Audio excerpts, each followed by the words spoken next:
Luar biasa, bravo Pak Prabowo. Prabowo versus Mafia Migas, duel maut dibalik rencana licik lengserkan Prabowo. Ada aroma panas di udara. Kabarnya, Mafia Migas mulai ketar-ketir gara-gara Prabowo berencana membongkar skandal besar yang selama ini jadi momok di negeri ini. Konon, kalau Prabowo nekat menguliti permainan kotor mereka sampai ke akar, nasib kursi kepresidenannya bisa terancam. Berani lawan, atau justru jadi target? Jangan salah, ini bukan lawan kaleng-kaleng. Mafia Migas bukan sekadar kelompok biasa dengan modal recehan. Mereka punya uang dalam jumlah yang mencengangkan. Bisa jadi lebih besar dari gabungan miliarder top dunia. Dengan kekayaan yang melimpah, mereka bukan cuma bisa beli pulau pribadi atau armada jet, tapi juga bisa mengendalikan opini publik, menyusup ke kebijakan, bahkan mempengaruhi siapa yang naik dan turun dari tampuk kekuasaan. Apa yang bikin mereka panik sekarang? Simple. Prabowo bukan tipe pemimpin yang bisa disetir. Rekam jejaknya menunjukkan ketegasan tanpa embel-embel kepentingan bisnis di sektor ini. Kali ini, niatnya membersihkan Indonesia dari cengkeraman Mafia Migas bukan sekadar janji politik kosong. Namun, Mafia Migas tentu tak akan tinggal diam. Mereka tak mungkin belak-belakan muncul dan berkata, kami menolak pemberantasan korupsi, itu konyol.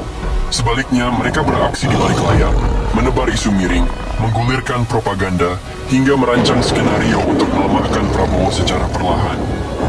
Mereka berusaha menciptakan ilusi seakan-akan Prabowo sudah kalah, bahkan sebelum pertarungan dimulai. Mereka menggiring opini bahwa seorang presiden bisa dijatuhkan jika berani mengusik kepentingan bisnis mereka. Tapi, apakah benar semudah itu?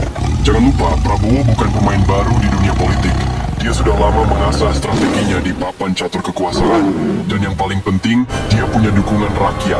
Mafia Migas boleh punya uang, bisa menyewa orang, membeli opini, dan bermain di balik layar. Tapi ada satu hal yang tidak bisa mereka beli, kepercayaan rakyat. Jika rakyat menyadari bahwa ini bukan sekadar persaingan politik, melainkan pertarungan antara kejujuran melawan keserakahan, antara keadilan melawan korupsi, maka dukungan kepada Prabowo akan semakin menguat. Ini bukan cuma soal kekuasaan, tapi tentang harga diri bangsa. Membiarkan Mafia Migas menang berarti membiarkan korupsi terus menggerogoti negeri ini. Dan lebih dari itu, ini bukan hanya tentang uang negara yang dirampok, tetapi juga tentang masa depan kita yang dipertaruhkan. Bayangkan jika ada seseorang yang menyimpan 1.000 triliun di rumahnya, hampir setengah dari APBN Indonesia. Jika uang sebanyak itu digunakan untuk pendidikan, kesehatan, dan kesejahteraan rakyat, Indonesia sudah bisa melesat menjadi negara superpower. Tapi, jika hanya dikuasai oleh segelintir orang, kita akan terus terjebak di titik yang sama. Karena itu, Mafia Migas harus dilawan. Prabowo harus terus melangkah, dan rakyat tidak boleh tinggal diam. Ini bukan hanya perjuangan seorang presiden, tapi perjuangan seluruh bangsa.